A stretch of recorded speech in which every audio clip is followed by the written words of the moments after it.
Muy buenos días, tengan todos ustedes. Muy bienvenidos en esta nueva mañana de hoy jueves 27 de mayo del año 2021, bajo la sombra del Omnipotente.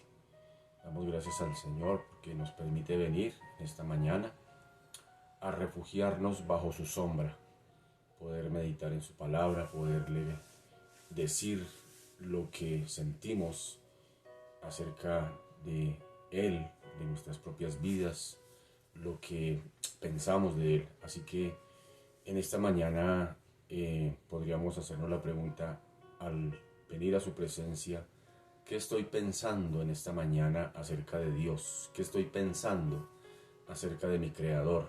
Cada vez que me acerco a Él, ¿con qué pensamiento, con qué imagen, digámoslo así, mental me acerco a Dios cada vez que vengo a Él? Así que para clarificar un poquito, ¿qué tal si en esta mañana miramos juntos algunos versículos del Salmo 103? Del Salmo 103, ¿cuál era la actitud que tenía David al acercarse al Señor? ¿Qué imagen mental tenía él cuando se acercaba al Señor? Así que, ¿qué tal si esta mañana hacemos ese ejercicio? ¿Con qué a motivación, con qué idea, con qué imagen de Dios nos acercamos cada vez que venimos a Él? Así como cuando vamos a algún lugar, ¿no? Si usted dice, por ejemplo, voy a ir a odontología, pues usted inmediatamente se imagina el cuadro de cómo va a ser. Voy a llegar allí, pido la cita, llego al odontólogo y ya más o menos se tiene una idea de qué le corresponderá hacer cada vez que va a cumplir su cita en odontología. Igualmente pasa con el Señor, valga la claridad, valga el paralelismo allí. Sin embargo, a veces nos acercamos al Señor, pero ¿con qué mente, con qué idea, con qué imagen mental nos acercamos al Señor cada vez que nos acercamos? Pues miremos aquí una de las premisas con las que el mismo salmista David tenía cada vez que se acercaba a su Señor. ¿Cómo se acercaba a Él? ¿En qué actitud? No solamente idea mental, sino con qué actitud en su propia vida. Entonces, Salmo 103 dice la bendita palabra del Señor en uno de sus primeros versículos. Dice de la siguiente manera el Salmo 103. Versículo 1 dice, bueno, aquí hay un título en Reina Valera. Si usted nota, si usted tiene una Reina Valera, encontrará de plano, de lleno, cuál era la actitud que tenía David cuando se acercaba al Señor. Y aquí en el Salmo 103 nos dice que se acercó en una actitud de alabanza. ¿Por qué? Por las bendiciones de Dios.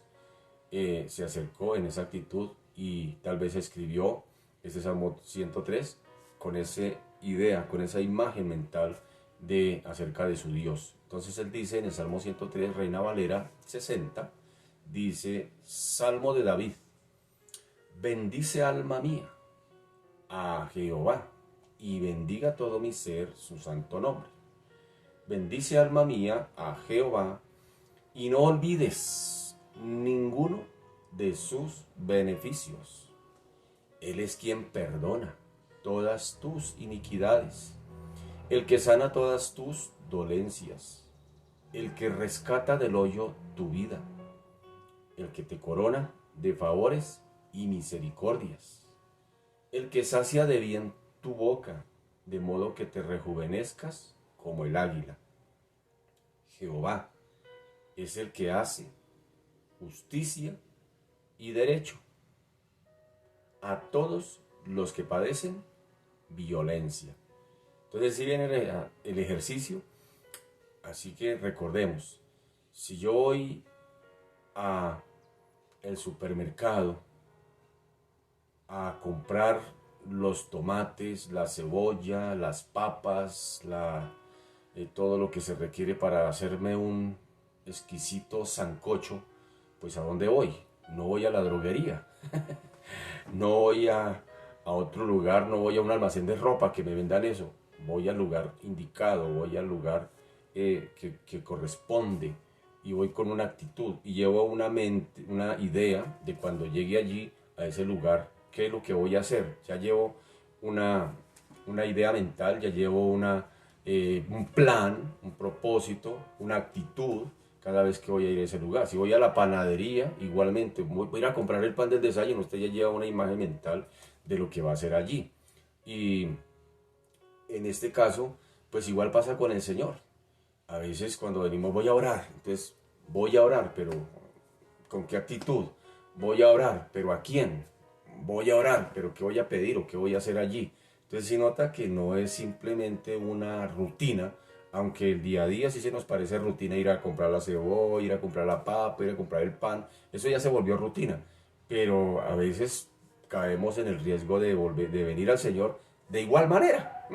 Voy a ir al Señor, voy a ir a orarle, voy a ir a pedirle. No, mire que el salmista nos da una idea de cuál era la actitud con la que él se acercaba al Señor y el por qué y por qué hacía lo que hacía.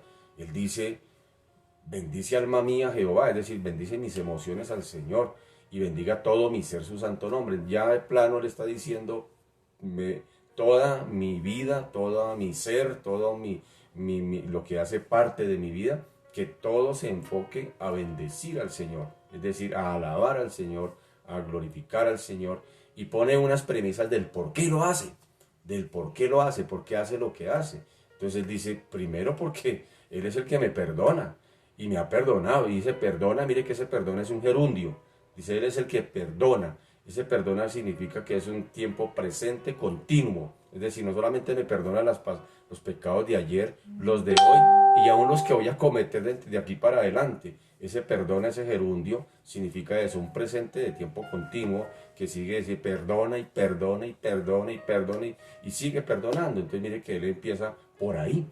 Entonces mire que la actitud de David es, cuando viene al Señor, digámoslo de alguna manera, tiene claridad. ¿Cómo se va a acercar al Señor? ¿Qué es lo que va a hacer?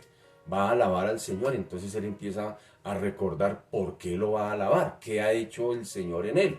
Y él sencillamente dice, pues yo bendigo al Señor porque me ha perdonado. Y no solamente me ha perdonado, me ha sanado mis dolencias. Y no solamente eso, sino que ha rescatado del hoyo mi vida. Y él me ha coronado de favores y misericordias, me ha saciado de bien mi boca. Y de todas maneras me ha rejuvenecido como el águila. Y empieza a hablar allí, y él es el que me hace justicia y derecho. Es decir, tiene algunas razones por las cuales se acerca al Señor. Entonces recordemos y retomemos rápidamente. Si voy a ir a comprar para hacer un sancocho, no voy a la lavandería, voy al lugar donde me lo venden y ya llevo la idea de lo que voy a comprar para hacer el sancocho. Algunos tenemos a veces la costumbre de cuando vamos a ir a hacer el mercado, antes de tomamos una lista, ¿no? Decimos, bueno, ¿qué falta para comprar? Y hagamos la lista, y cuando llega uno al supermercado no llega a tontear, ya uno va a la fija lo que va a hacer. Igualmente pasaría con el Señor. Cuando yo vengo al Señor tengo que tener claridad a qué vengo, no hacerlo por rutina, porque me toca cumplirle, sino vengo con una actitud. Entonces el salmista nos está enseñando que él viene en este caso del Salmo 103 con una actitud de bendición, de alabanza, de gratitud. ¿Por qué? Porque él tiene la lista. Él dice, porque él ha hecho esto, me ha perdonado, porque él es el que me corona de favores, porque él es el que ha rescatado del hoyo mi vida, porque él es el que me rejuvenece como el águila, me ha hecho justicia y derecho, y tiene unas razones del por qué alaba al Señor. Entonces, qué bonito, me gusta esto, aprender de David, esta intención que él tiene en su alabanza, no lo hace por hacerlo, porque a veces alabemos al Señor y no salimos solamente sino decirle gracias Señor, gracias, pero gracias por qué, gracias por qué y de qué, te alabo Señor, pero te alabo por qué. Entonces siempre que vengamos al Señor, venir con ya la intención del por qué es que nos acercamos al Señor. Bueno, si es que hay que venir a pedir, pues a pedir. Si es que hay que venir a agradecer, a agradecer. Si hay que venir a pedir perdón, a pedir perdón. Es decir, eso es lo que nos enseña. Pero permítame, ya leímos en el Salmo 103 en Reina Valera esos primeros versículos. Quisiera leer para ustedes traducción del lenguaje actual. Permítame que aquí tengo como 100 Biblias. Entonces voy a permitirme, aquí con el permiso suyo, de leerles esta otra versión. Traducción en lenguaje actual. En la traducción en lenguaje actual comienza lo mismo, un título como el de Reina Valera, dice alabanza, ¿sí nota? Alabanza por las bendiciones de Dios. Hay un por qué y para qué lo hace. Y entonces en este caso dice, en el versículo 1 dice, con todas las fuerzas de mi ser, alabaré a mi Dios. Y lo pone en signo de admiración. Con todas las fuerzas de mi ser, alabaré a mi Dios. Aquí ya no está diciendo, como Reina Valera dice, bendice alma mía a Jehová, sino aquí ya involucra todo su ser. Con todas mis fuerzas, dice, con todas las fuerzas de mi ser, alabaré a mi Dios. O sea, que da por sentado de quién es Dios para él, para David. Él dice, no, no me estoy acercando ante cualquiera, y no vengo ante, sé que me acerco ante mi Dios, y vengo ante mi Dios no de cualquier manera. Si vengo a alabarlo, vengo es a alabarle, pero vengo es con toda, vengo es con todo mi ser. Es decir, vengo es sí o sí, vengo es 100% a alabarle. Entonces mire que a veces también esto me llama la atención, porque a veces nosotros en nuestras comunidades cantamos, por ejemplo, levanto mis manos, y con las manos en el bolsillo, mientras no tenga fuerzas, pero tenemos las manos cruzadas, o las manos en el bolsillo, o nos estamos rascando y levanto mis manos. No, si digo levanto mis manos, es que levanto mis manos con toda mi fuerza, ¿sí? O sea, es sentir lo que se ve, lo que se dice, lo que se pronuncia. Entonces el mismo salmista aquí nos dice que si va a alabar al Señor, pues lo va a alabar, no simplemente ahí por alabarlo. Y nos deja aquí, me gusta esto de traducción en lenguaje actual, que pone el signo de admiración, queriendo decir que le mete fuerza a lo que está haciendo. Y el versículo 2 lo repite, vuelve a repetir el signo de admiración, es decir, con todas las fuerzas de mi ser lo alabaré y recordaré todas las bondades. ¿Sí nota? Entonces cambia la actitud, cambia la actitud. Cuando le mete ese signo de admiración, quiere decir que lo está haciendo de verdad, que no lo está haciendo por tontear, que no lo está haciendo por rutina, sino que de verdad siente lo que está haciendo para su Señor. Pues qué bonito eso, que cuando vengamos al Señor, no vengamos de cualquier manera. A veces, por ejemplo, vamos a nuestras comunidades y estamos cantando y estamos mirando allá al cantante, estamos mirando para el otro lado, a ver si ya llegó el hermanito con pinche, a ver qué pasa, a ver cómo viene vestido fulano, y a veces como que no le ponemos sentido, y estamos cantando, y estamos alabando al Señor, supuestamente. Entonces mire que, qué bueno aprender eso del Señor. Y él sigue con su signo de admiración. Dice, mi Dios me perdonó todo el mal que he hecho, me devolvió la salud, me libró de la muerte, me llenó de amor y de ternura. Y lo pone en signo de admiración. Si usted tiene una Biblia allí, traducción en lenguaje actual, dése cuenta allí, lea, mírelo también en el Salmo 103, que no le estoy mintiendo. Dice, lo pone en signo de admiración, y ese signo de admiración es para darle fuerza a lo que se está diciendo. Es decir, si él dice aquí, me hace fuerte como las águilas, pone también aquí. Y él dice, me llenó de amor y me llenó de ternura. Es decir, siente, siente y a quien lo lee lo hace sentir que lo que está diciendo lo está sintiendo. Es decir, siente lo que pronuncia, no lo pronuncia por pronunciarlo, no lo dice con palabras rebuscadas, sino sencillamente lo está diciendo porque lo siente. Y en el versículo 6 dice, verso 5 dice, mi Dios me da siempre lo mejor. Y vuelve y coloca el signo de admiración y me dice, me hace fuerte como las águilas. Y mi Dios es un juez justo, me reconoce los derechos, que reconoce los derechos de la gente que sufre. Permítame leerlo dándole la interpretación o dándole el tono que tiene este texto. ¿Cómo sonaría? ¿Cómo lo leería yo? Dice, con todas las fuerzas de mi ser alabaré a mi Dios. Con todas las fuerzas de mi ser lo alabaré y recordaré sus bondades. Mi Dios me perdonó todo el mal que he hecho, me devolvió la salud, me libró de la muerte, me llenó de su amor y de ternura. Mi Dios me da siempre todo lo mejor, me hace fuerte como las águilas. Mi Dios es juez justo que reconoce los derechos de la gente que sufre. Por eso es que el salmista puede decir, bendice alma mía a Jehová. O por eso es que puede decir, con todas las fuerzas de mi ser, le alabaré a mi Dios. Entonces, mi querido, esa es la invitación. Cuando vengamos al Señor, vengamos con todo el sentir, con todo el ser, con todo lo que sentimos. Si estamos en un momento de angustia, pues clamemos con angustia. Si queremos llorar, pues lloremos. Pero si queremos reír, riamos. Si queremos agradecer, agradezcamos. Pero que salga, que brote, que salga por los poros. Y cuando yo bailaba salsa tenía un dicho: es que la salsa corre por mis venas, decía yo.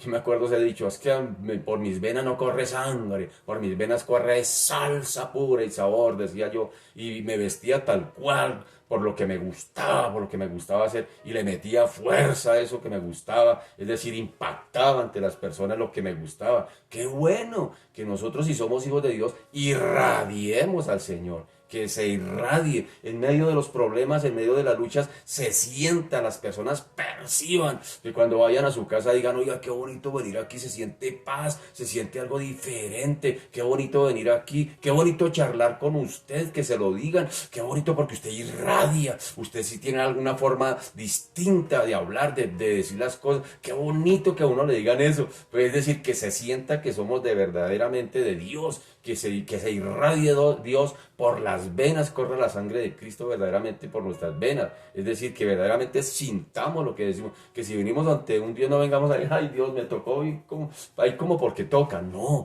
qué bueno que eso se sienta, que se perciba, que lo interioricemos, que eso verdaderamente cobre peso, que si vengo a alabar al Señor, sea a alabarlo. No levanto mis manos, no, sino que verdaderamente levanto mis manos. No me importa si me miran o no me miran. Eso, que eso se sienta, se perciba. Entonces, esa es mi invitación en esta mañana, cada vez que vengamos al Señor a orar. Que se lo digamos tal cual haya en nuestro corazón.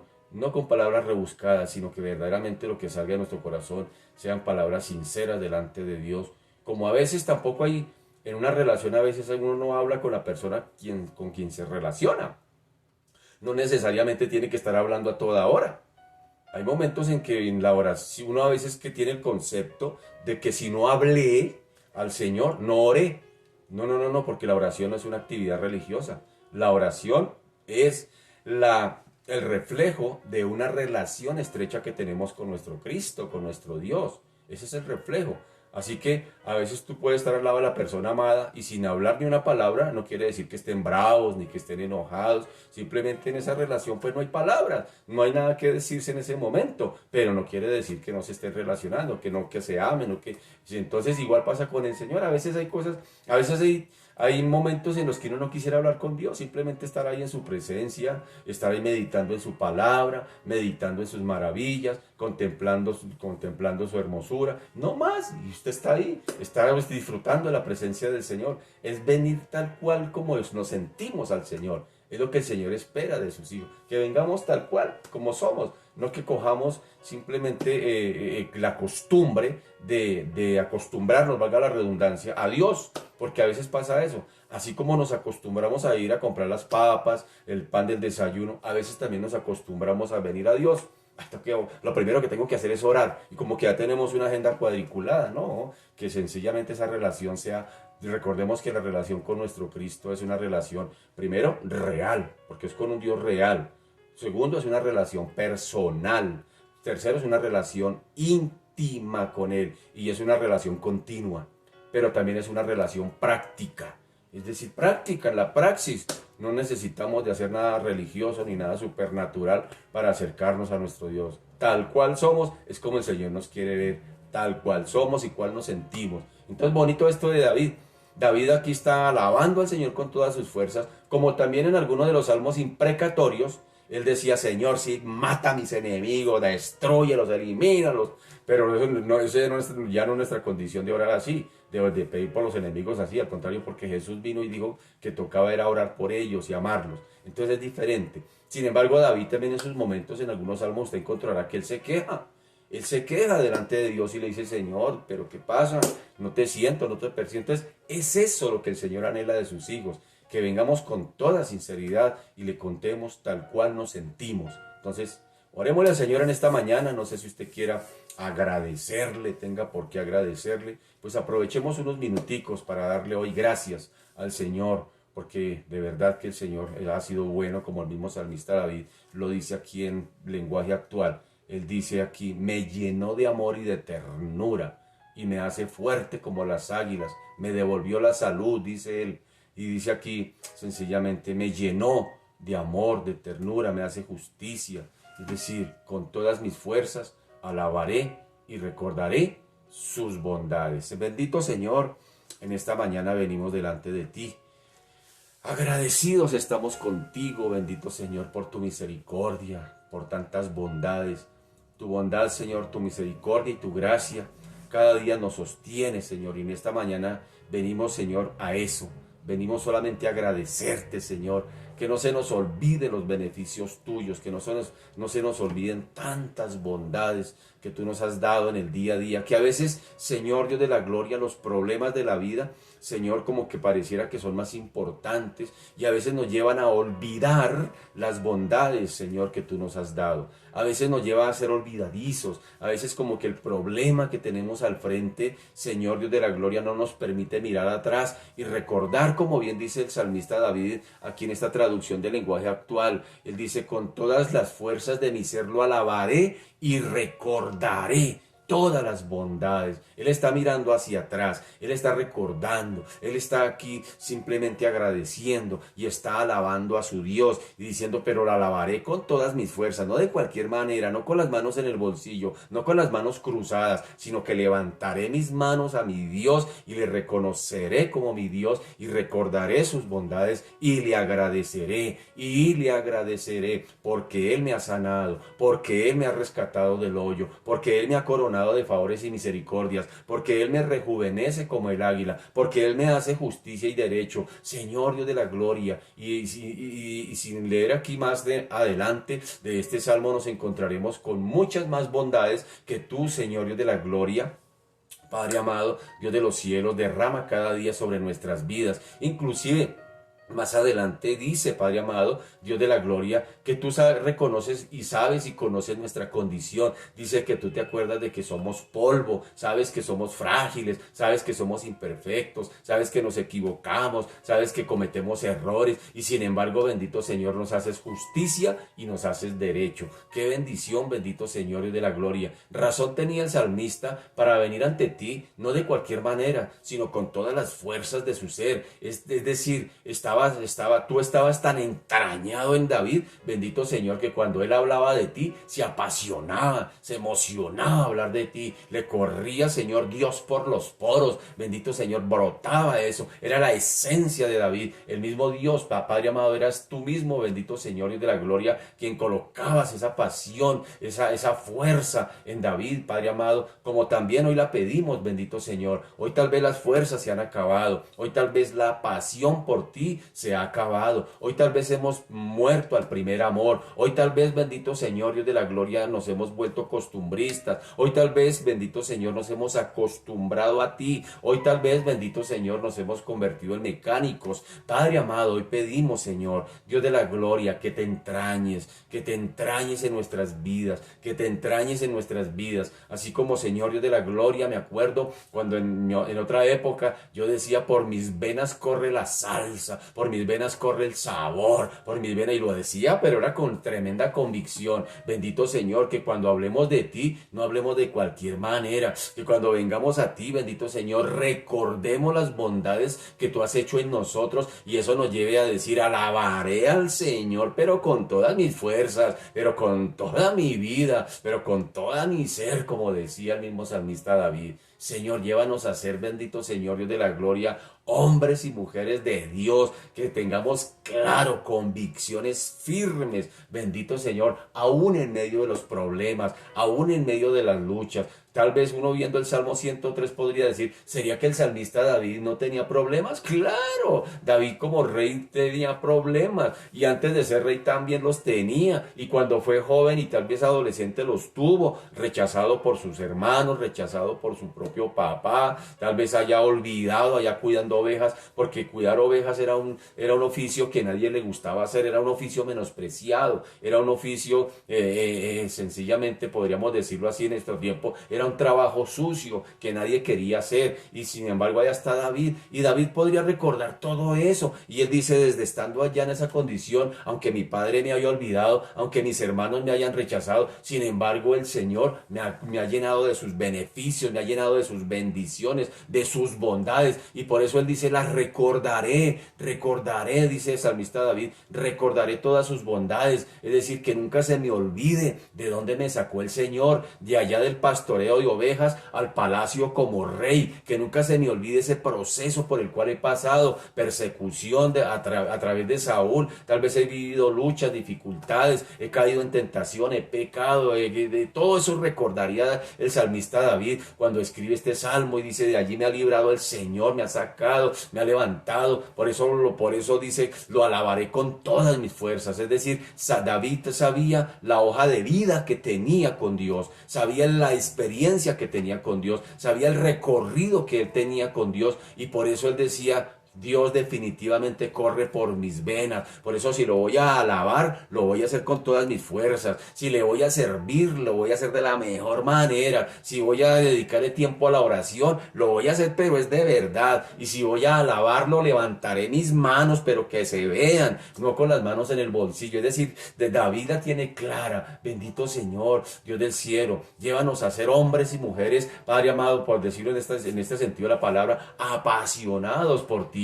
Que verdaderamente, Señor Dios de la gloria, como decíamos el domingo, que verdaderamente seamos luz que brille, bendito Señor, que la gente vea así, que tenemos problemas, que tenemos luchas, que también sufrimos, que también se nos mueren familiares, que también nos enfermamos, que también nos botan del trabajo, pero que pasa algo, que somos diferentes, que hay algo distinto, que Señor, por nuestros poros brotas tú, bendito Señor, que irradiamos a Cristo, que la luz de Cristo brilla en nosotros, que la gente pueda, bendito Señor, y quiera, Padre amado, decir, yo me quiero acercar a usted. Qué bonito cuando la gente viene a uno y por lo menos tienen una pequeña conversación con uno. Hola vecino, ¿cómo está? Hola don Jorge, hola fulano, hola sutano, ¿cómo está? Qué bueno hablar con usted. Me gusta venir a este lugar porque se siente algo diferente. Qué bueno, Señor Dios de la gloria, que podamos, Señor Dios de los cielos, irradiarte a ti, bendito Señor. Irradiarte y no dejarte en vergüenza ni dejarte avergonzado. Que verdaderamente como pueblo de Dios, bendito Señor, irradiemos a Cristo,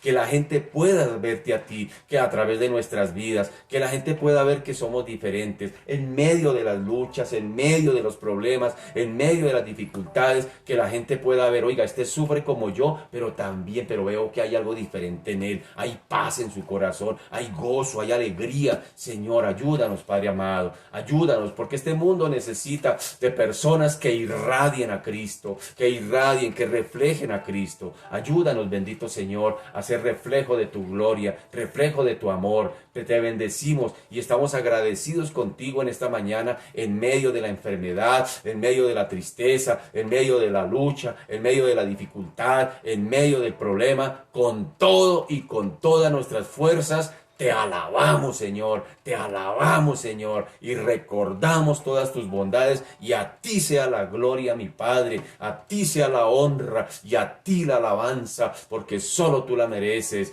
Gracias, Señor, gracias, mi Señor, gracias, Padre amado, y por qué no darte un fuerte aplauso en esta mañana si tú lo mereces todo. Aleluya, a ti sea la gloria, Señor. Amén y amén. Bien, mis amados, qué bueno venir ante el Señor. Tenemos allí a donde venir y refugiarnos. Recuerden que este espacio se llama Bajo la sombra del Omnipotente. Del Omnipotente. Aquí es donde venimos a reflejar la expresión de lo que sentimos y pensamos y sabemos de nuestro Dios, y en esa relación que tenemos con Él le expresamos nuestro sentir. Si estamos alegres, le cantamos. Si estamos tristes, también le cantamos y le servimos de igual manera y con más fuerza le servimos. Bendito sea el Señor. Qué bueno. Bien, mis amados, entonces, Dios me los bendiga a todos. Y los que no he saludado, pues recuerde que no los puedo saludar por nombre porque es que no tengo la forma de hacerlo acá, pero lo estoy buscando la forma de cómo hacerlo. Pero, hermano, los bendigo a todos los que están allí conectados cada mañana, y un abracito para todos. Que la gracia y la misericordia del Señor esté sobre cada una de sus vidas. Vaya abriendo la Biblia en Juan 12, perdón. Y recordemos que hemos estado aquí estudiando muy juiciosamente este Evangelio de Juan. Ya llevamos unos meses y no sé cuánto más nos vayamos a demorar, pero para mí creo que ha valido la pena ir despacio, ir masticando, ir rumiendo, porque mire que cuando dice en la palabra del Señor examinarlo y meditar en la palabra es eso, es rumiar. Es rumiar. Y cuando uno, por ejemplo, se está comiendo un huesito así que le salió en la sopa, uno cómo hace con ese huesito de paleta que llaman, es uno lo rumia por todo lado porque quiere sacarle lo mejor que está en ese hueso. Y hay unos huesos que traen unos huequitos por allá y preciso en ese huequito allá se mete lo mejor de lo mejor del huesito y uno se trata de sacar eso que está allá. Pues pasa algo parecido con la palabra. Uno con la palabra hay cosas que están como muy metidas allá, como que no las puedo sacar, pero las rumio, trato de sacarlas, quiero sacarlas porque hay algo sabroso allá para que va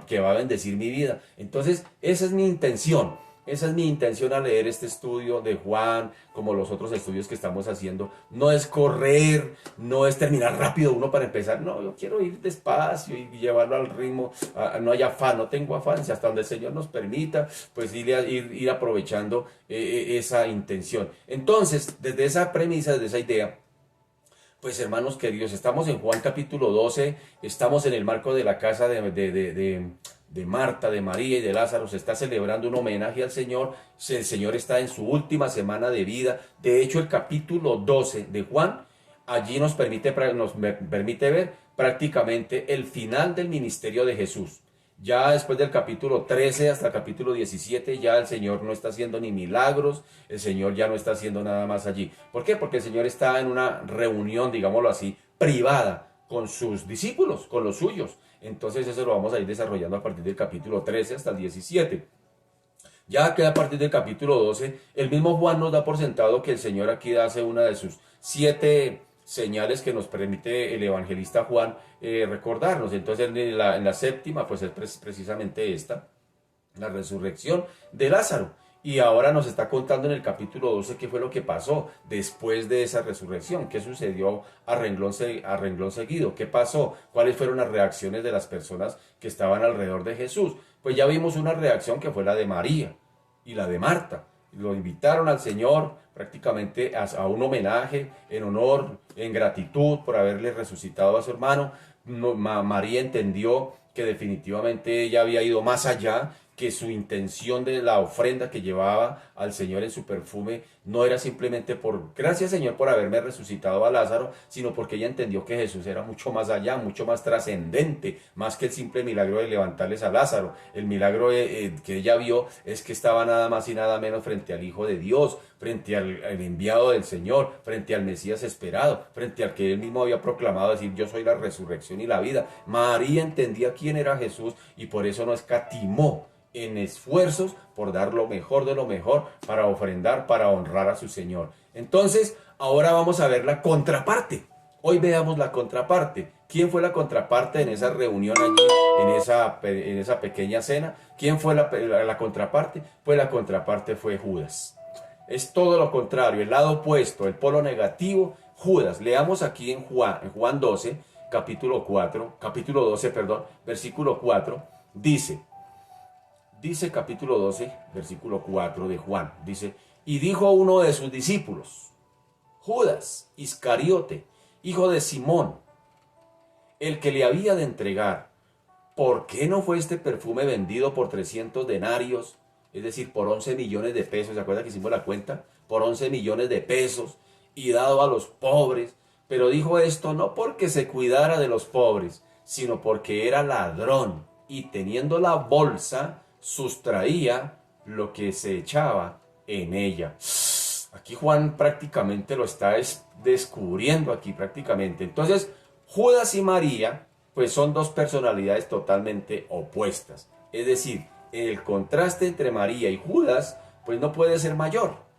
Sencillamente cuando uno de ellos representa dos actitudes, cada uno mejor de ellos, nos presenta las dos orillas, dos actitudes totalmente diferentes. frente al Señor, reacciones totalmente distintas frente al Señor. Entonces veamos algunos detalles así rápidamente entre el paralelo o entre la contraposición entre María y en este caso Judas. Por ejemplo, para Judas, lo que María entregó al Señor le parecía que estaba desproporcionado. Según él, habría sido suficiente con una cantidad menor. De hecho, luego ese perfume de nardo puro que impregnaba, no necesitaba derramarlo todo, con una gotica, un frasquito chiquito, una pequeña porción, tal vez había sido suficiente para que el Señor hubiese, mejor dicho, haya quedado satisfecho con ese pequeño, con una pequeña cantidad. Sin embargo, para Judas esto fue desproporcional. ¿Cómo va a derramar todo el frasco?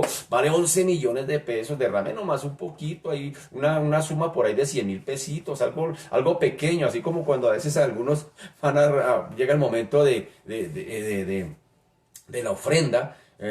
Cuando yo estaba sin Cristo, teníamos un dicho que la gente escuchaba la misa por la radio. La gente escuchaba la misa por radio y cuando iban a recoger la limosna lo apagaban. Entonces a veces pasa así, ¿no? Como que cuando llega el momento de la ofrenda nos hacemos los locos, como que, o si no nos hacemos los locos, entonces escogemos la moneda más chiquita, muestra la de 50 chiquita y como que así, como que a veces como que somos mezquinos, o si vamos a servir al Señor en alguna área, entonces como que ponemos prejuicios, como que decimos, bueno Señor, pues yo puedo, pero de esta manera, pero de esta hora, pero así, pero entonces le ponemos como trabas al Señor. No, María no. Entonces mire en medio de estas dos personalidades, María se desbordó en su ofrenda, pero Judas, que es el otro, que está en la otra orilla, él está ya diciendo, pero ¿cómo va a echar todo eso? ¿Cómo va a dar todo eso? No, eso es desproporcionado, todo eso que ella está haciendo, con una pequeña porción hubiera bastado y el resto pues nos lo hubiera dado a nosotros para venderlo a los pobres, decía él. Entonces, cada uno de ellos valoraba al Señor de forma distinta.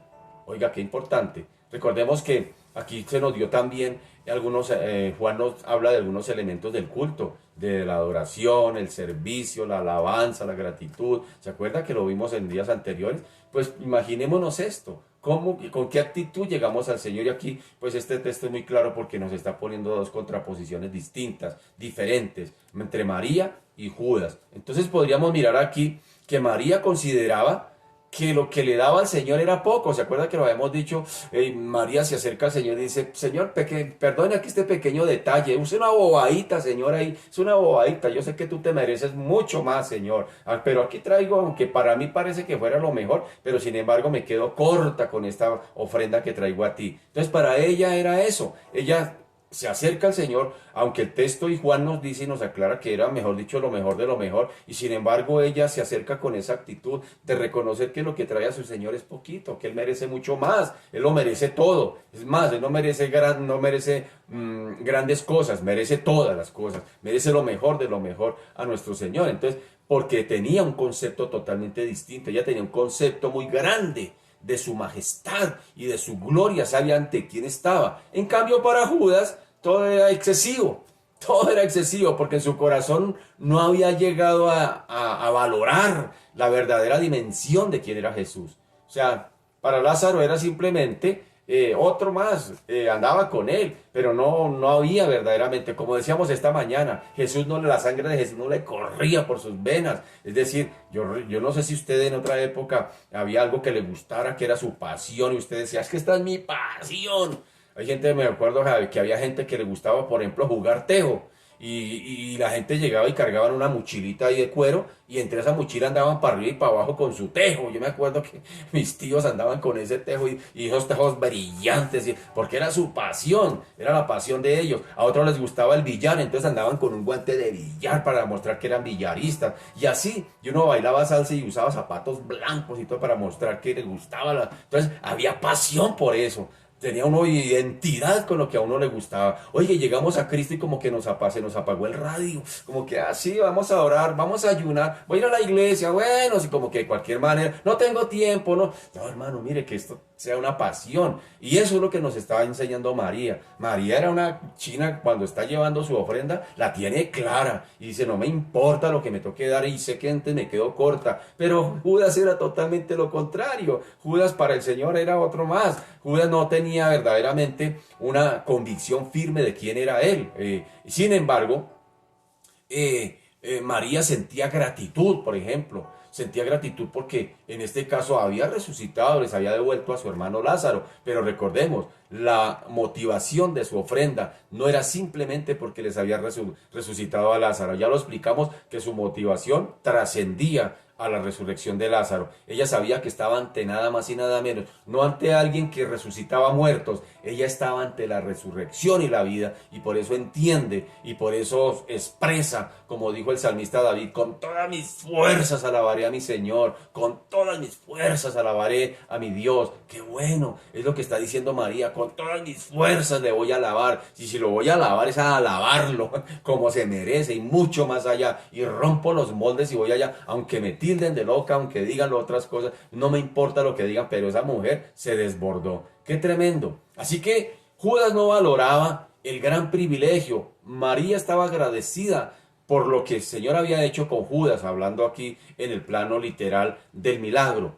Sin embargo, Judas no había tenido, no valoraba el privilegio de haber sido tenido en cuenta y ser escogido como uno de los discípulos de Jesús. No lo valoraba, no lo tenía en poco el ministerio, el llamado al Señor. Qué tremendo eso. Mire que servirle al Señor es un privilegio. Quienes le servimos al Señor es un privilegio servirle. Pero algunos como que el ministerio lo tenemos en poco y lo hacemos de cualquier manera, y si tenemos tiempo y si queremos y si no queremos, cuando querramos y como caiga. No, sintámonos privilegiados. Para mí es un privilegio, mi querido, predicar, enseñar la palabra del Señor. Para mí es un privilegio cuando el Señor me dice, Jorge, te he puesto para que enseñes y prediques mi palabra. Ni siquiera yo me las creía. Me sentía tan indigno de predicar y enseñar su palabra santa, y cuando yo entiendo que es un privilegio para mí, hermano, lo hago con toda la pasión, con toda la entrega, porque sé que es un privilegio que el Señor me ha dado a mí, es un regalo maravilloso, y por eso lo hago, no lo hago de cualquier manera, me esfuerzo por hacerlo cada día mejor. Entonces mire que Judas no tenía un poco el llamado al servicio, a ser parte del equipo del Señor, lo hacía como caiga. Entonces mire que inclusive, hermano querido, de pronto usted está diciendo, menos mal que yo si no tengo ningún ministerio, yo no estoy comprometido con el Señor, pero el Señor nos llamó también a la salvación. Somos privilegiados. No quiero aquí hablar de la doctrina de la predestinación, porque no tiene nada que ver con ese calvinismo, no tiene nada que ver. Pero, hermano, que el Señor nos haya escogido, que el Señor nos haya llamado, que el Señor haya puesto su mirada en nosotros para salvarnos, hermano, eso ya no hay que tenerlo en poco. Somos hijos de Dios por su misericordia y su gracia, y eso debería ser un privilegio para nosotros, hermanos, de ver cómo el Señor nos ha salvado. Como bien decía el salmista David, Él es el que perdonó todas mis iniquidades, me perdonó, me lavó. Él es el que me ha rescatado del hoyo y me ha dado vida. Eso es un privilegio para nosotros, mi querido, y más en estos tiempos tan crueles como estamos, hermanos. Si no, otra sería nuestra condición. No estaríamos aquí hablando en medio de los problemas con esa paz, con esa tranquilidad que hay en nosotros, que sobrepasa todo entendimiento. Sencillamente, qué privilegio ser cristiano. Es un privilegio, mi querido. Entonces mire que Judas lo tenía en poco. Judas andaba con el Señor, pero no le importaba. En cambio, María, a pesar de que el Señor no la había llamado a nada, sin embargo, María se desbordaba en servirle, en ofrendarle, en darle al Señor. A María le importaban las personas, y en especial en este caso el Señor. Pero para Judas solo contaba el dinero y él mismo. Es decir, Judas era muy egoísta, él pensaba en él no pensaba en nada. De hecho, si entre el mismo equipo de trabajo del Señor, es decir, Judas era uno de los que creía que si alguien merecía un mejor puesto de privilegio con el Señor, era él. Él se creía mejor, superior inclusive a los mismos condiscípulos. Él creía que era más inteligente, que era más sagaz, que era más, digamos, él se creía mejor que los demás. Eso era Judas. María actuaba porque amaba al Señor. Y Judas seguía pensando en lo que podía sacar de él más bien. ¿Sí nota? Es una marcada diferencia. María amaba al Señor y se desbordaba en dar para el Señor, mientras que Judas buscaba era cómo le sacó tajada, cómo sacó provecho. Su corazón era frío, distante, sin amor por el Señor. No había amor por el Señor, mientras que María entregaba lo mejor que tenía para su Señor en un acto de generosa devoción al Señor. Mientras que Judas se disponía a entregar al Señor. Qué tremendo eso. Mientras María entregaba lo mejor de su vida para el Señor, Judas estaba entregando al Señor, pero para la muerte. Qué tremendo. A las autoridades judías, porque su convicción o su intención mejor era egoísta. Era un fin egoísta. Él buscaba era la forma de sacar provecho. María preparaba el cuerpo del Señor para su sepultura, mientras que Judas se encargaba de poner al Señor en las manos de sus enemigos para que lo mataran. Qué tremendo contraste. María adoraba al Señor, mientras que Judas la criticaba y ponía objeciones al Señor. Qué tremendo, ¿no? Así que del mismo modo que la luz hace resaltar, óigame bien esto que voy a decir, del mismo modo que la luz hace resaltar las sombras de los objetos, el acto de amor y devoción hacia el Señor hacía que las tinieblas que había en Judas salieran a flote. Salieran a flote. Que la verdadera personalidad de Judas saliera a flote. Allí pensemos ahora por un poco en esa actitud. Mientras lo que hacía María hacía que definitivamente resplandeciera sobre las tinieblas que había en Judas, en esa misma casa. Entonces, mire que a veces nosotros como pueblo de Dios, y lo hemos dicho en estos últimos días, somos la luz que brilla sobre las tinieblas. Nuestras actitudes, nuestra forma de adorar al Señor y servirle, nuestra forma de caminar con el Señor, eso debe resplandecer sobre las tinieblas. ¿Usted no cree, hermano querido, que las personas que saben que usted es cristiano consagrado, fiel al Señor, lo mínimo que esperan, que ellos que no conocen al Señor, esperan es que usted caiga? Ellos esperan verlo caer a usted, para después ellos justificar su incredulidad y decir, sí ve, por eso es que yo no quería ser evangélico, porque mire, este duró 20 años en el evangelio y no le funcionó, mire, le tocó retirarse, le tocó pensionarse a su corta edad, y la gente espera eso. Y cuando ellos lo ven a usted, que usted es fiel a su Señor, que usted les sirve, que en medio de los problemas usted todavía sigue fiel al Señor, que en medio de los problemas usted, hermano, testifica del Señor, eres testimonio para el Señor. Eso causa, hermano, escozor, eso es causa, hermano, incomodidad en las personas que están a nuestro alrededor. Su santidad incomoda. La luz que resplandece en usted, hermano, hace resaltar las tinieblas que hay en el incrédulo. Y la gente lo ve así y se siente cada vez frente a usted y dice, pero entre más problemas tiene, más ora, más lee la Biblia, más predica, más... yo quisiera verlo, es que ya se retire de esa cosa que no le ha funcionado. Eso espera el mundo. Inclusive aún nuestra misma familia esperaría eso.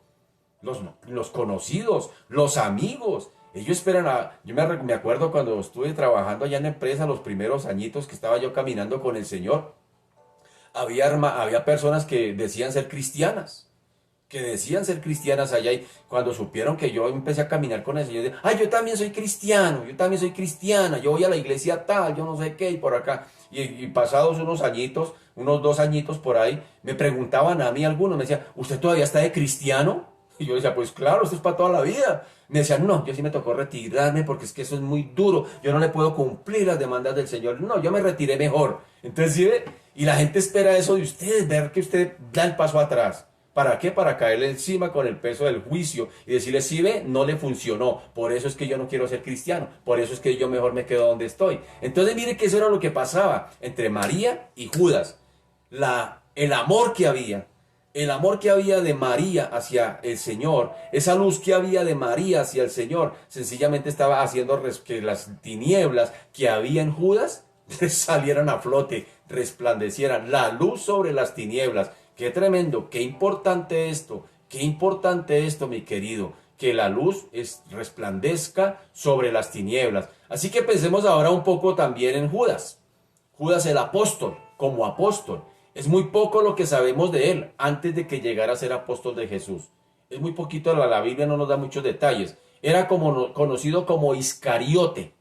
Iscariote, que era un hombre de Queriot, es lo que se nos dice, una ciudad de la tribu de Judá. Dice Josué, capítulo 15, 25, encontramos Azor, Adata, Queriot, Esrón, que es Azor.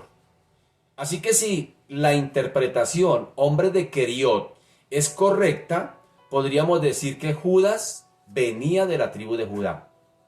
Y puesto que Queriot estaba cerca de Hebrón, al sur de Judá. Entonces Josué dice que es Azor, Edata, Queriot, Esrón, que es Azor. Es decir, y se nos hace dar a entender de Judas Iscariote, un hombre de Queriot. ¿Sabe qué significa Iscariote? Significa sicario, asesino. Eso significa Iscariote. ¡Qué tremendo! Si la interpretación del hombre de Queriot es correcta, entonces Judas vendría de la tribu de Judá. Los demás discípulos parecen haber sido naturales de Galilea. En cambio, en este caso, Judas no era de Galilea. Y si esto fuera así, probablemente sería el único de los 12 apóstoles que no era de Galilea, sino que sería de Judá. ¿Por qué? Porque dice que era Iscariote, un hombre de Queriot. Entonces, probablemente sería más bien el único que no pertenecía a Galilea. Iscariote significa, venga, le leo lo que significa Iscariote: varón de homicidio, sicario, hombre asesino a sueldo. Eso significa Iscariote. Entonces ahí nos vamos identificando quién era la personalidad de Judas. Mateo 10:4 dice: Simón el cananista y Judas Iscariote, el que también le entregó. Ese detalle nos lo da Mateo.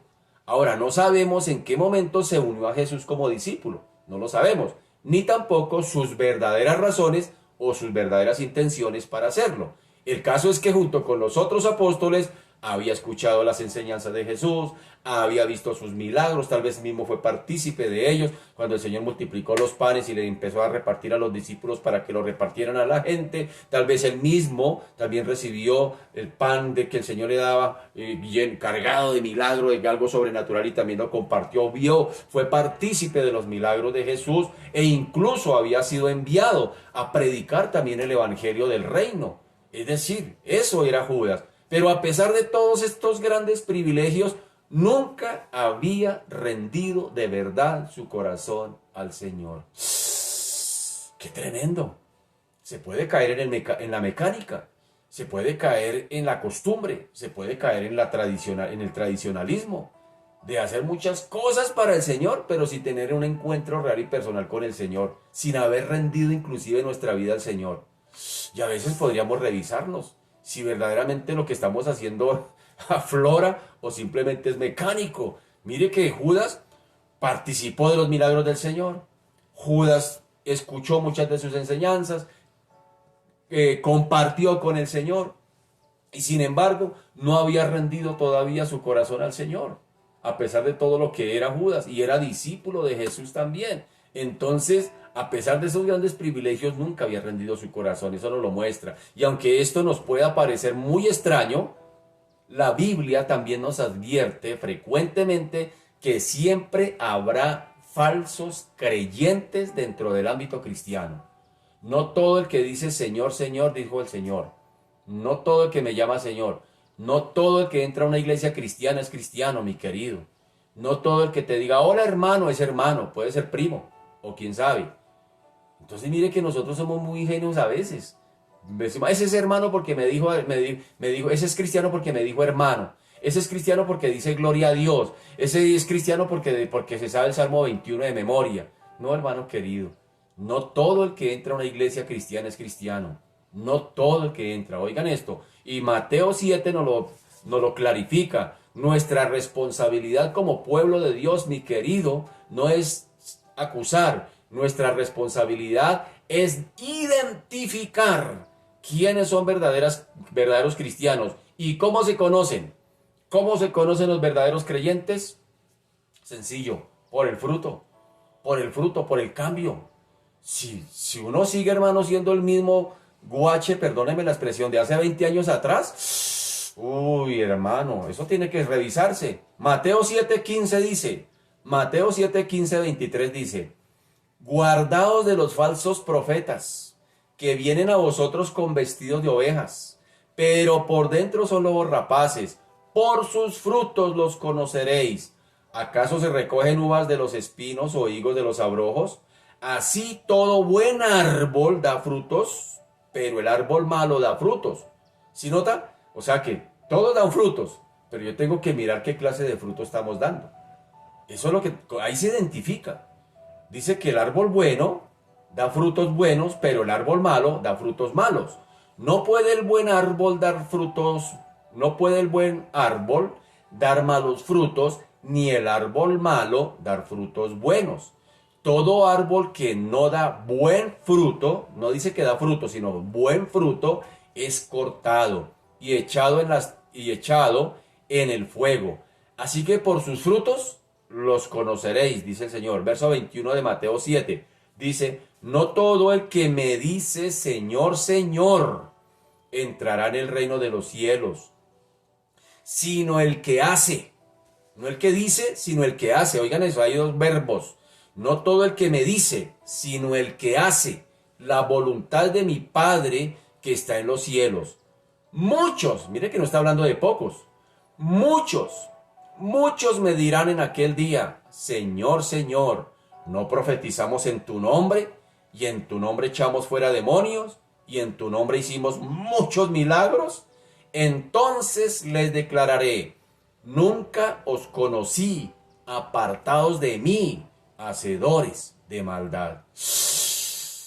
El texto es claro, mi querido, claritico. No todo el que está en una iglesia cristiana es cristiano. Eso sí hay que tenerlo claro. No todos son hermanos, hay algunos que son primos.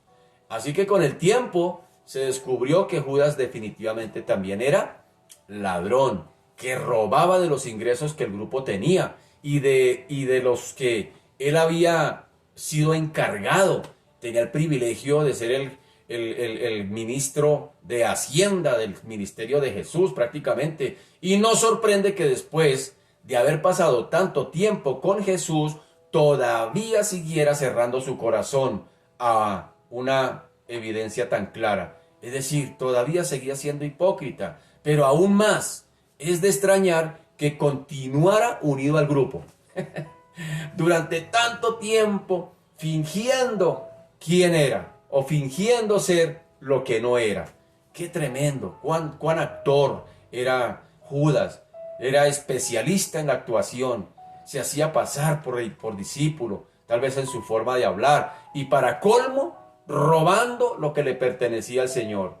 No hay duda de que Judas definitivamente era un actor, un hipócrita consumado, un maestro de la actuación, un maestro del disimulo. ¡Qué tremendo! ¡Qué tremendo! ¡Qué tremendo! ¡Qué tremendo! A veces uno se deja engañar. ¡Ay, hermanito! ¡Ay, mi hermanito! ¡Ay, hermanito! Y le llegan a usted. No quiero hablar de eso ahora, pero lo único que sí le digo, hermano, es que hay que tener discernimiento. No todo el que le dice Señor o todo el que le diga hermano es hermano. Capaz era tan maestro del disimulo Judas que era capaz de poner buena cara cuando fuera necesario, o expresarse de tal manera que no se desentonara con los otros 11 discípulos. Es decir, era un hombre, era buen actor Judas, pero Judas no era un verdadero discípulo, a pesar de que andaba con ellos, a pesar de que andaba con el Señor, a pesar de que tenía el privilegio de ser usado por el Señor inclusive para ir a predicar el Evangelio. Usaba palabras persuasivas para ocultar lo que realmente era. Pero finalmente todos descubrieron sus verdaderas intenciones. Dice que, verso allá, que se descubrió que era ladrón.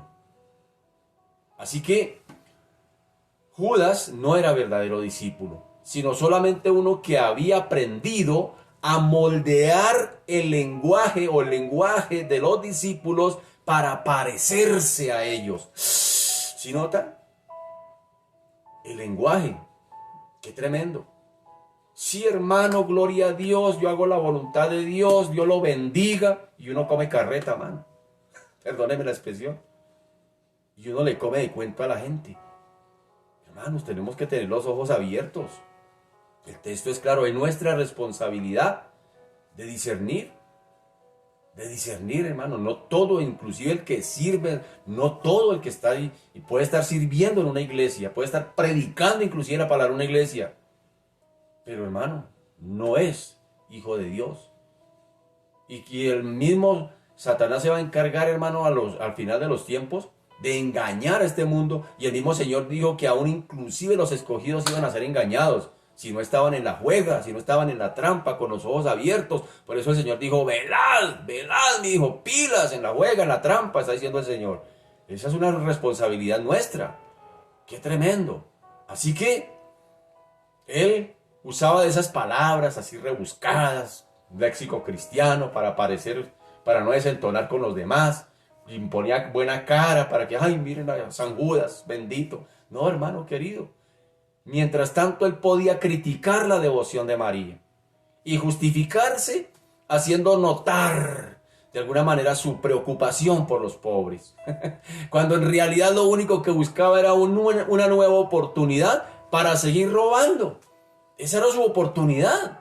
Él ahí le hizo cuenta rápidamente. El hombre dijo, uy, oiga, venga a ver, 11 millones de pesos, pues que nomás con un milloncito que hubiera derramado de perfume aquí a su Señor, allá a su Jesús, y pues el resto para los pobres, me lo hubieran dado a mí que soy el administrador financiero, me hubieran dado eso a mí, uy, yo cuánto no hubiera sacado ahí, porque él metía la mano en la bolsa. ¿Ah?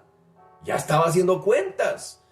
Por eso su cavilación, por eso su aparente buena intención. Ay, no derramen todo, no, solamente una parte, y más bien venga el resto para venderlo y darlo a los pobres. Él no estaba pensando en los pobres, él estaba pensando era en él.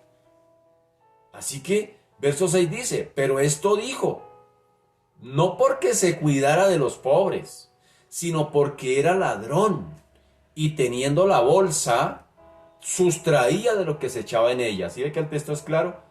Judas intentaba embellecer su pecado con un pretexto creíble. Sí, el argumento era válido. Sí, los pobres, claro. Pero lo cierto es que era un hombre dominado por la codicia y por el amor al dinero. ¡Qué peligro! Esas eran las verdaderas pasiones de Judas, que dominaban definitivamente su alma. Todo lo demás era mentira, le gustaba demasiado el dinero, y como muchos otros antes que él y después de él, buscó una forma fácil de conseguirlo, sin ningún tipo de escrúpulos. Es decir, el hombre por el dinero hacía lo que fuera.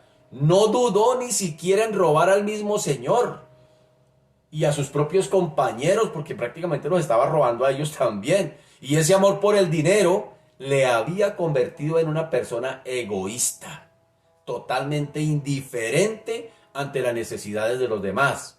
Pero lo que aún era peor, había endurecido su corazón de tal manera que sabía o se había vuelto mejor, insensible al amor del cual estaba rodeado. Es decir, él ya ni percibía que el Señor, sus mismos compañeros de ministerio, le rodeaban en amor, pero eso lo hacía insensible. Es decir, él ya había perdido todos los escrúpulos, hasta el punto que llegó en su devoción por el dinero y su endurecimiento por las cosas del Señor. No le importaba robar, y finalmente tampoco dudó en entregar al Señor por 30 monedas de plata. Él tenía una perspectiva equivocada del Señor. Dijo, si Él va a ser el rey de Israel, si Él es el Mesías esperado, cuando yo esté administrando los dineros que entren a su campaña política o a su ministerio, pues sencillamente me voy a enriquecer. Pero cuando Él se da cuenta, por ejemplo, en el capítulo 13, nos vamos a dar cuenta de un detalle, que él se da cuenta que Jesús empieza a lavarle los pies a los discípulos, algo que no haría un rey jamás. Él inclusive allí fue donde definitivamente dio por sentado que se había equivocado en seguir a Jesús y que ganaría más vendiéndolo. Por eso corrió a tomar su decisión. Ya lo advirtió el apóstol Pablo en primera de Timoteo, capítulo 6, dice, porque raíz de todos los males es el amor al dinero, el cual codiciando algunos se extraviaron de la fe y fueron traspasados de muchos dolores. Permítame leerle en esa versión dinámica, traducción del lenguaje actual, dice, porque todos los males comienzan cuando solo se piensa en el dinero, por el deseo de amontonarlo. Muchos se olvidaron de obedecer a Dios y acabaron por tener muchos problemas y sufrimientos. Qué bonito como dice esta versión, traducción del lenguaje actual, más clara. ¡Qué tremendo! Judas era el hombre de la bolsa de valores. Judas era el que caminaba con ella, el que llevaba el dinero. Una de las cosas que nos llama la atención de Judas es que el Señor le hiciera tesorero del grupo y le entregara la bolsa si era ladrón. Al fin y al cabo, si él tenía este problema, si él tenía esta debilidad, ¿por qué ponerlo en contacto de una forma directa con algo que le produciría una tentación tan grande? Esa sería una pregunta, ¿no? Esa es una pregunta que uno diría, pero si el Señor sabía que el hombre era ladrón, ¿para qué le entrega la bolsa? ¿Por qué? Pues, sin duda, el Señor no escogió a ladrones para ser apóstoles, aunque escogió guerrilleros, como en este caso de Simón, el cananista. Escogió revolucionarios como Pedro, pero en este caso no escogió ladrones. Y si lo hubiera escogido finalmente, era dándole la oportunidad de que éste pudiera ser transformado, como lo fue Pedro, como lo fue cada uno de sus discípulos. Fueron transformados, fueron hombres imperfectos, pero sin embargo en el tránsito del caminar con el Señor, fueron transformados, permitieron que el Señor obrara en ellos. Y finalmente vemos la evidencia de que realmente fueron personas distintas, pero no fue el caso de Judas. No fue el caso de Judas. Debemos suponer que al principio cuando Jesús lo llamó, podría también haber sido un hombre honrado. Pudo haber sido un hombre honrado y sin embargo en el tránsito se dejó desviar. Es decir, se llenó de codicia. Porque eso también nos debe llevar a entender muchas cosas. Hay gente que llega al cristianismo y se corrompe. Se corrompe. Era mejor que si hubiera estado donde estaba. ¿Por qué? En este caso el dinero. ¿Cuántas personas llegaron predicando a Cristo con un corazón limpio, con un corazón sincero? Y tan pronto empezaron a crecer y ser populares, se desviaron. Entonces mire que son las dos orillas. O bien Judas pudo haber sido ladrón y el Señor lo sabía cuando lo llamó al ministerio y le entregó la bolsa para que en el tránsito del caminar con él fuera transformado, se arrepintiera y fuera un hombre diferente, como lo fue Pedro, como lo fue Simón el cananista, que eran guerrilleros, eran gente de armas y fueron transformados. O la otra orilla es que el Señor no lo llamó, cuando lo llamó, Judas tal vez no era ladrón, se volvió ladrón dentro del ministerio del Señor, porque dejó llenar su corazón de codicia. Y esto también es un peligro para quienes servimos al Señor. Entonces mire que la codicia nos puede llevar a ser orgullosos. Por ejemplo, alguien que predica puede llegar al punto de, si se convierte en un buen predicador, de llegar a ser arrogante. Uy, yo soy mejor que todos, yo sí predico, yo sí. Pues el ministerio nos puede enorgullecer, mis queridos siervos. Entonces nos podemos corromper. En lugar de ser transformados con el Señor, podremos, si le damos rienda suelta a nuestra codicia y avaricia, no solamente del dinero, sino de muchas cosas, si las intenciones con las que servimos al Señor somos nosotros mismos, podremos llegar al momento de ser corrompidos, de ser una iglesia corrupta. Entonces las dos orillas valen. Así que en este mismo pasaje también podemos apreciar que Judas rápidamente calculó el precio de aquel perfume.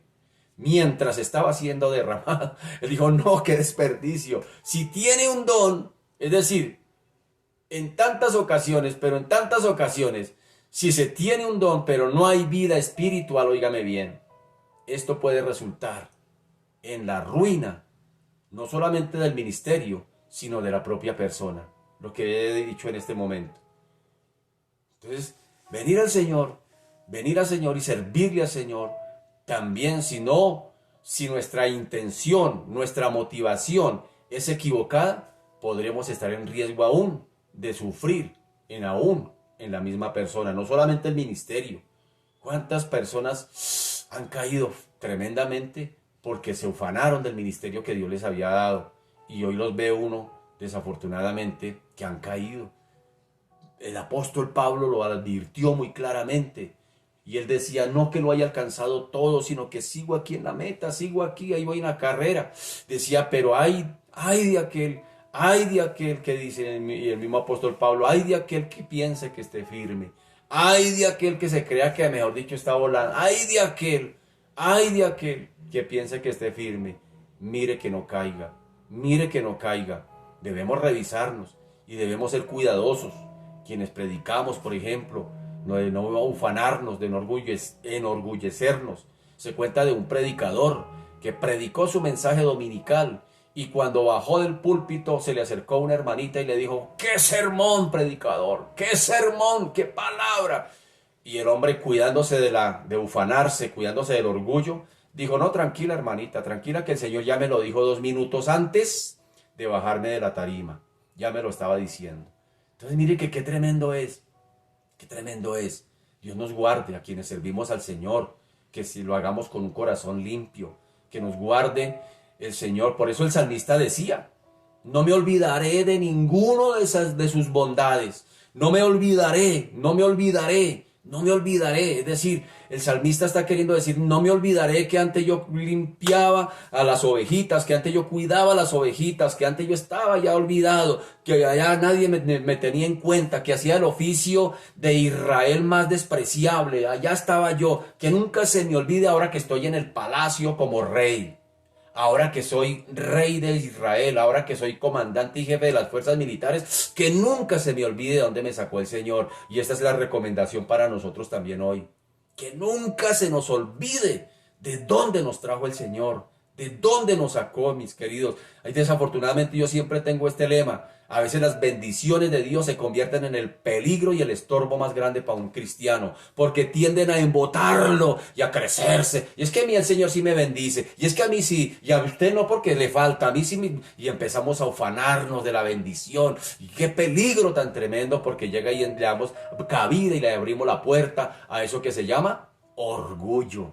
Dios nos guarde, Dios nos guarde, Dios nos guarde. Así que en tantas ocasiones pasa eso. Así que manteniendo una relación personal y viva con el Señor. Solo Él puede librar de nuestra tendencia natural del pecado. Solamente nos puede librar. Nadie más nos puede librar de eso. Todos los días somos tentados a eso, a buscar el aplauso, a buscar el reconocimiento, a buscar que nos vean, que nos muestren, que nos miren. Sabían que cuando yo llegué al Señor me dijeron, el Señor te tiene para cosas grandes, grandes, grandes. Y yo, uy, sí. Y como uno llega del mundo, con ese orgullo, con esa prepotencia, me dice, uy, el Señor me tiene para cosas grandes, uy, o sea que el Señor estaba solo sin mí. ¿Qué haría el Señor sin mí? Y uno como que se las va creyendo. Y al paso de los años yo no veía nada grande. Yo no veía nada grande. Y un día haciéndole un reclamo al Señor, dije, Señor, pero tú me llamaste para cosas grandes. ¿Qué pasó? En esa época ya andaba yo caminando en el ministerio de intercesión. El ministerio que yo le llamo el ministerio escondido. Nadie lo ve. Casi es el que menos visitado por las iglesias. Y sin embargo yo allá, dele. Y un día yo le decía, Señor, pero ¿dónde está lo grande? Y el Señor me dijo, ¿sabes qué? Es que lo que para el ojo humano es grande, rimbombante, para mí es poca cosa. Pero para lo que el ojo humano no es tan importante, es poca cosa, para mí eso es lo grande. Mire que ya estás en lo grande y no te habías dado cuenta. Dios nos ayude. Dios nos ayude. Así que en cuanto a la bolsa que Judas administraba, nos sirve para ver cómo se mantenían Jesús y sus discípulos. Es decir, quiere decir que Jesús, pues de algún lado echaba mano para sostener su ministerio. Allí se guardaban las donaciones que el maestro recibía de personas piadosas que lo apoyaban económicamente. Al Señor lo apoyaban económicamente. ¿Quiénes? Bueno, se habla de una Juana, Susana y otras muchas mujeres que le servían con sus bienes. ¿Eso está en la Biblia? Sí, está en la Biblia. En Lucas capítulo 8 dice, y algunas mujeres que habían sido sanadas de espíritus malos y de enfermedades, María, que se llamaba Magdalena, de la que había salido 7 demonios. Hago una claridad, no es la misma María que ungió los pies del Señor. Hago esa claridad, no es esa misma María. No es la María hermana de Marta, no. Aquí es María Magdalena, es otra María. María que se llamaba Magdalena, de la que habían salido 7 demonios. Pues ella tenía fama de ser prostituta. Ahora dice de Juana, una mujer de Chuza, intendente de Herodes, oiga, de Herodes, y Susana, y otras muchas mujeres que le servían de sus bienes. ¿Sí nota? O sea que el Señor, el ministerio lo sostenían mujeres. Qué bonito, mujeres, vea. Solo mujeres sostenían el ministerio de Jesús en esa área. Está claro que nuestro Señor no tenía riquezas terrenales, como dice el apóstol Pablo allá en segunda de Corintios capítulo 8, dice, porque ya conocéis la gracia de nuestro Señor Jesucristo, que por amor a vosotros se hizo pobre, siendo rico para que vosotros con su pobreza fueseis enriquecidos. ¿Sí? Ese era el Judas de la bolsa. Ese era el Judas que echaba mano allí. Ese era el Judas que entregó a Jesús. Pero Judas no solamente era un ladrón. Por último, también se descubrió que él era un traidor. No solamente ladrón, no solamente hipócrita porque aparentaba ser cristiano, sino que también un traidor, que iba a entregar al Señor a las autoridades religiosas del judaísmo. Parece increíble que una persona que había seguido al Señor con los otros apóstoles, que había visto sus milagros, que había oído sus enseñanzas, que había disfrutado de la comunión de la persona con el Señor, fuera capaz de hacer una cosa así. ¿Sí nota? Resulta difícil saber cómo pudo pasar por la mente de Judas a lo largo de todo este tiempo para que finalmente tomara esta decisión. ¿Cómo pudo haber cavilado todo esto? En primer lugar estaba el hecho de que a pesar de su aparente religiosidad, él nunca había rendido de verdad su corazón al Señor. ¿Sí nota? Aparentaba ser religioso. Por eso yo he dicho, es mejor encontrarse uno con un delincuente en la calle que no con un religioso. Un religioso es un peligro. Un peligro. Él nunca había rendido de verdad su corazón al Señor. Luego vino todo lo demás. Quizás se sintió defraudado por las reiteradas declaraciones de Jesús acerca de su necesidad de ir a Jerusalén, de ir a morir en una cruz.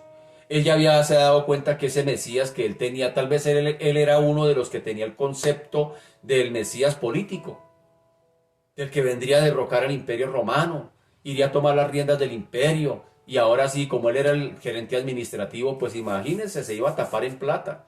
Tal vez ese era el concepto de Judas, y se defraudó. Se defraudó cuando Jesús le lavó los pies a los discípulos. Eso lo vamos a leer en el capítulo 13. Él no esperaba eso. Él dijo, no, definitivamente este no es el rey. Este no es rey. Estoy perdiendo mi tiempo. Ganó más vendiéndolo. Y aceleró su decisión. Probablemente pudo haber sido. Así que decidió cambiarse de bando. Ponerse a salvo. Ponerse a salvo porque él ya vio lo que venía. Dijo, no, si a este lo van a matar, los que estén al lado de él también, y yo qué estoy haciendo aquí, yo mejor me pongo a salvo, y salió despavorido a venderlo. Pensó que ganaría más. Sin duda, la reprensión del Señor en este momento, cuando salió en defensa de María, condenando su actitud mediocre que le dijo allí a Judas, esto tampoco le pudo haber gustado.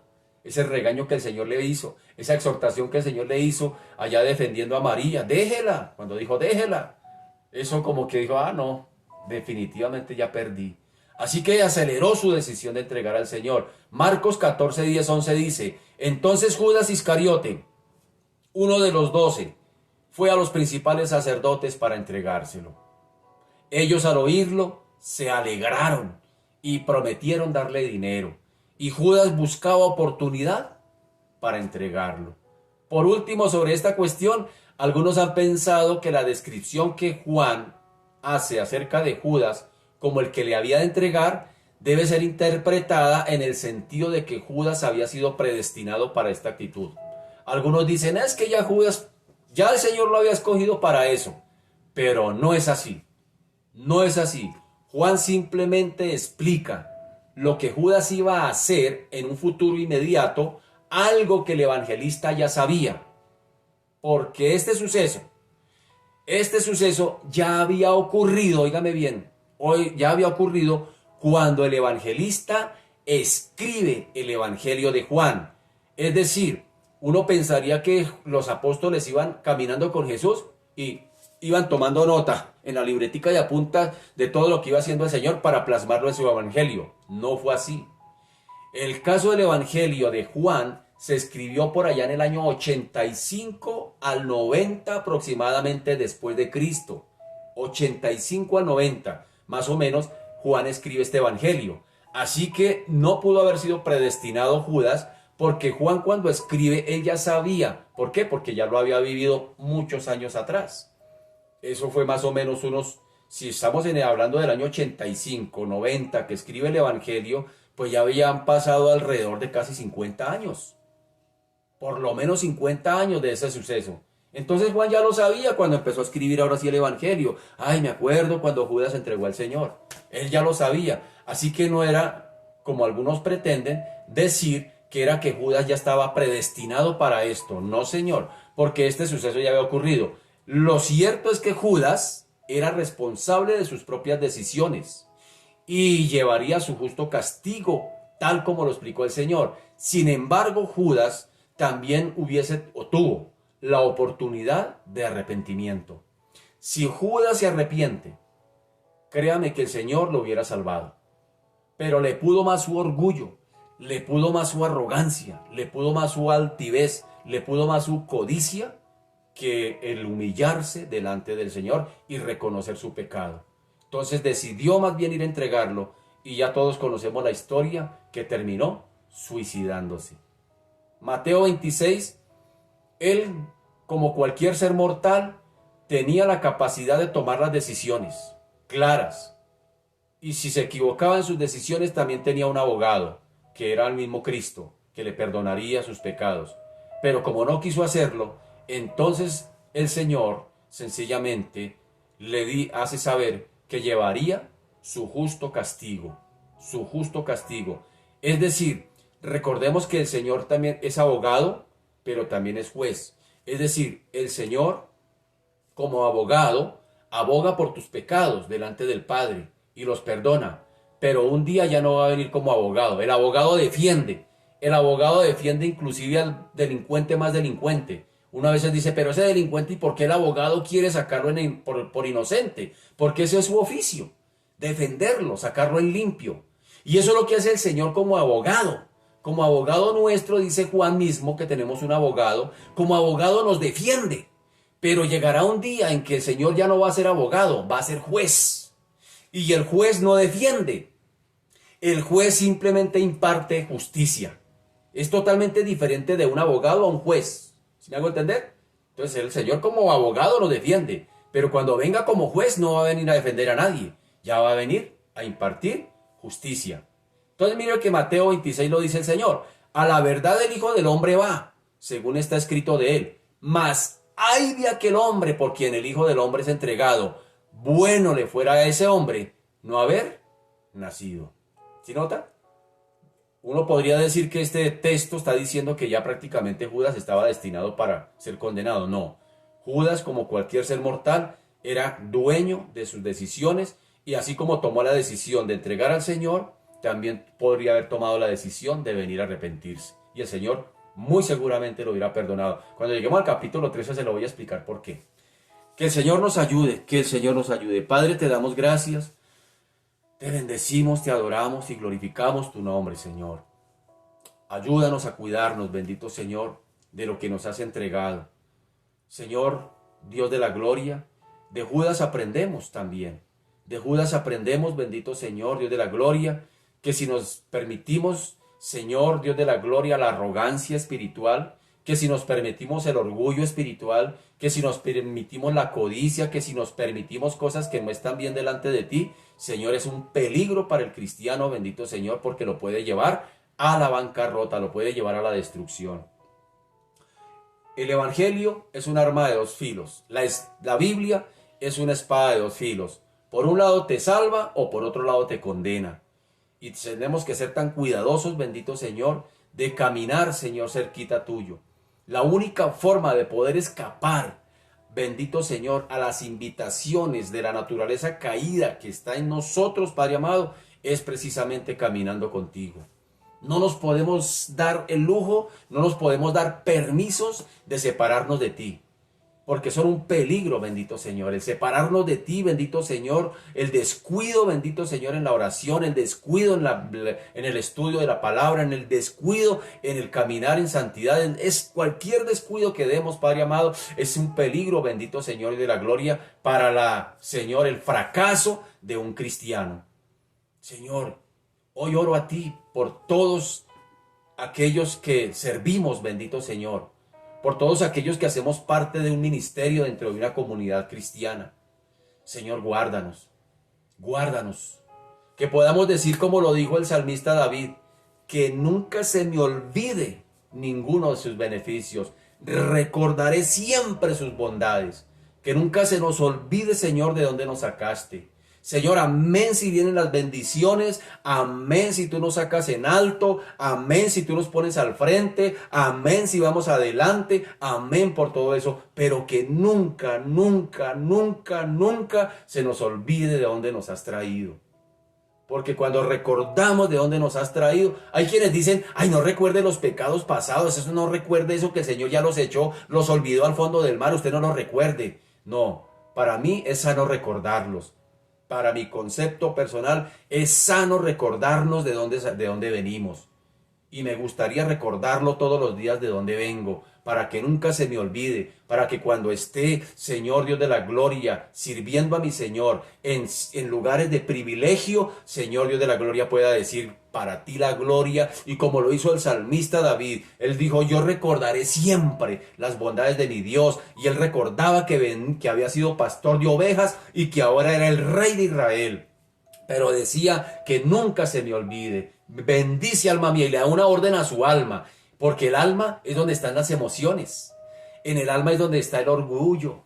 Es donde está la avaricia. Es donde está la codicia. Es donde está toda esa la vanagloria. Y por eso él le dice al alma, alma mía, pilas, pilas alma mía. No se le olvide, no se le olvide. Para que no llegue el momento de la arrogancia y llegue el momento de la autodestrucción. Que Dios nos ayude. Oro también por cada uno de mis hermanos. Estamos en lugares de privilegio porque ahora somos cristianos evangélicos. Somos diferentes al resto del mundo. Estamos en lugares de privilegio. Somos hijos de Dios. Pero Señor, tampoco. Igual o mejor también. También oro, Señor Dios de la gloria, para Señor Dios de los cielos, que el hermano, por más sencillo que sea, tal vez puede decir, yo no estoy en ningún ministerio, yo soy libre de todo eso. No, también eres vulnerable a que te llenes de orgullo y que te creas que eres mejor que el vecino, que el familiar que está en pecado. También puedes caer en la codicia, porque es que la codicia no es solamente codiciar bienes materiales o dinero. Podemos codiciar fama, popularidad, muchas cosas, muchas cosas. Por eso, Señor, hoy oro a ti por tu pueblo, oramos por nosotros mismos. Guárdanos, Señor. Guárdanos, Señor. Guárdanos, Señor. Guárdanos, Padre amado. Gracias porque, Señor, hemos aprendido de Judas. Desafortunadamente su final fue triste. Terminó suicidándose, Padre amado. Hubiera podido ser otro final para Judas si él hubiera tomado la decisión de arrepentirse, de humillarse delante de ti, hubiera recibido de tu gracia. Por eso hoy, mi querido pecador, tal vez tú estás diciendo, no, yo soy tan malo que yo soy como Judas. Yo soy tan malo que no tengo el derecho definitivamente a ser perdonado. Te tengo noticias. Sí, Dios, una sola gota de sangre derramada por Cristo es suficiente para perdonar al pecado más cruel de esta tierra. Para ti también hay oportunidad. Solamente el Señor dice, el que se humilla, el que se humilla delante de mí, yo le daré mi gracia. Señor Dios de la gloria, ¿por qué en esta mañana? Dile allí, arrepiéntete. Si eres tal vez un pecador que tú dices, no, yo no tengo perdón de Dios. Sí tienes perdón de Dios. Si te arrepientes y le dices al Señor, sí, Señor, yo reconozco que he sido pecador, que he sido terrible en esta tierra, pero vengo a ti, Señor, para que me arropes con tu gracia, me perdones, me laves y me hagas un hijo tuyo. Porque la Biblia dice que a los que creyeron y le recibieron, el Señor les dio el derecho de ser hijos de Dios, y si hijos, herederos y coherederos con Cristo. Señor Dios de la gloria, ven a aquel, ven a aquella, que tal vez en esta mañana está diciendo, no, yo soy peor que Judas, porque yo he escuchado esas personas que dicen de esa manera. Yo he escuchado personas que dicen, no, yo soy peor que Judas, Dios no me va a perdonar. Así como no perdonó a Judas, sí te perdona si te humillas delante de Dios. Señor Dios de la gloria, gracias por lo que estás haciendo en ese pecador. Perdónale, que se arrepienta, que se humille delante de ti, que reconozca su condición de pecador, pero que reconozca también, Padre amado, como lo hizo María, la gloria y la majestad tuya, Señor, de que eras la resurrección y la vida y de que irías a morir por los pecados de toda la humanidad.